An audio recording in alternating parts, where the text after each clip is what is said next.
Petrol के दाम कम हुए कि नहीं हुए, का फायदा हुआ कि नहीं? कम कर तो उसका फूफा रेट लगा। नहीं रे, पेट्रोल के एक भाव 25 रुपया पाँव। फूफा किसे कर तो उसका रेट लो बढ़ा।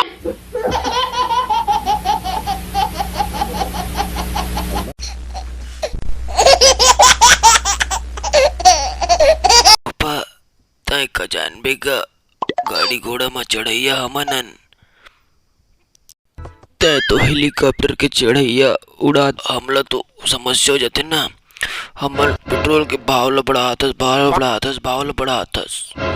हमला एक साल में 10 बार ससुराल जाना रहते कक्का। चार्ज लेके गा तो फटफटी में तो जाबे, साइकिल में तो बने नहीं।